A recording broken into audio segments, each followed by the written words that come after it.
10 தோல்வி பழனிசாமியை மக்கள் இனி நம்ப போவதில்லை என முதலமைச்சர் ஸ்டாலின் மயிலாடுதுறையில் புதிய திட்டங்களை தொடங்கி வைத்து பேசும்போது தெரிவித்தார்.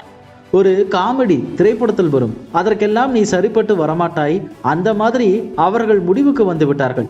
தேர்தல் வெற்றிக்கு நீ சரிப்பட்டு வரமாட்டாய் என வடிவேலு காமெடியை சுட்டிக்காட்டி எடப்பாடி பழனிசாமியை விமர்சனம் செய்தார். இதற்கு பதிலடி கொடுக்கும் விதமாக எடப்பாடி பழனிசாமி தனது எக்ஸ்தல பக்கத்தில், திரு ஸ்டாலின் அவர்களே, நீங்கள் எங்கு இருந்தாலும் உங்க எண்ணம் முழுக்க என் எழுச்சி பயணத்தை சுற்றியேதான் இருக்கிறது என்பது எனக்கு நன்றாக தெரியும். உங்களுடன் ஸ்டாலின் ப்ரொமோஷன் பண்ணியிருப்பதாக சொல்லியிருக்கிறீர்கள், ஆனால் அம்மாவின் திட்டத்தை காப்பி பேஸ்ட் செய்துள்ளீர்கள் என்பதை உறக்க சொல்லி இருக்கிறேன். அதுதான் நீங்கள் விரும்பும் விளம்பரமா? சொந்தமாக ஒரு திட்டத்தை யோசித்து நிறைவேற்ற வக்கில்லாமல் இப்படி அதிமுக ஆட்சியின் அம்மா திட்டத்திற்கு ஸ்டிக்கர் ஒட்டுறீங்களே, உங்களுக்கு வெக்கமாக இல்லையா என்றுதானே நான் கேட்டேன். அதற்கு என்ன பதில் சொல்வீங்க? ஊர் ஊராக கருப்பு பெட்டி தூக்கி திரிந்து ஏமாற்றியது போதாது என்று ஒரு துண்டு சீட்டில் 46 பெயர்களை அச்சடித்து யாரை ஏமாற்றுகிறீர்கள்? இந்த 46 சேவைகளையும் நீங்கள் 4 ஆண்டுகள் செய்யவே இல்லை என்று அளிக்கும் ஒப்புதல் வாக்கு மூலம்தானே இது. 10 தோல்வி என்று என்னை பார்த்து சொல்லும் முன்னர் உங்கள் வரலாற்றை பார்த்திருக்க வேண்டாமா?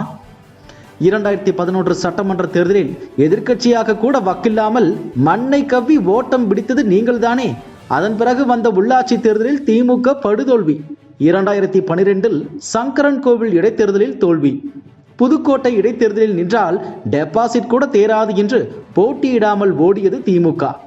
2013 ஏற்காடு இடைத்தேர்தல் தோல்வி. 2014 நாடாளுமன்ற தேர்தல் ஒரு தொகுதி கூட ஜெயிக்க முடியாமல் மீண்டும் மண்ணை கவ்வியது உங்கள் திமுக.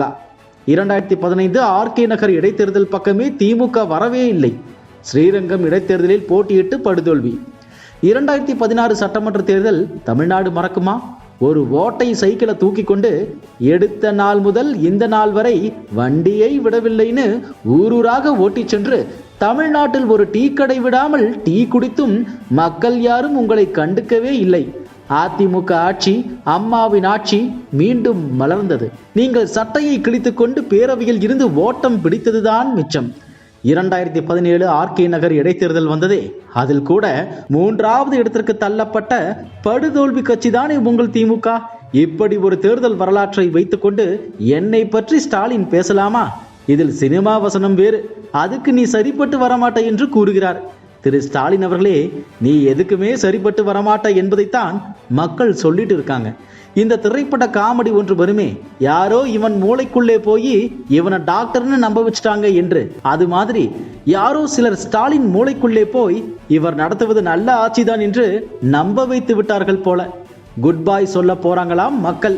மீண்டும் சொல்கிறேன் திரு ஸ்டாலின் அவர்களே, அது கண்ணாடி. அன்பார்ந்த தமிழக மக்களே, நான் எந்த தொகுதிக்கு வந்தாலும் நீங்கள் பெரும் திரளாக வந்து விண்ணை பிளக்கும் அளவிற்கு சத்தமாக சொல்லும் அந்த ஒரு சொல் திரு ஸ்டாலின் காதுகளுக்கு நன்றாக கேட்கிறது. நீங்கள் சொல்லும் பை பை ஸ்டாலின் அவரை கதற விடுகிறது. இன்னும் கதற விடுவோமா? 234 தொகுதிகளிலும் சொல்வோமா பை பை ஸ்டாலின் என்று எடப்பாடி பழனிசாமி தனது எக்ஸ் தளத்தில் பதிவிட்டுள்ளார்.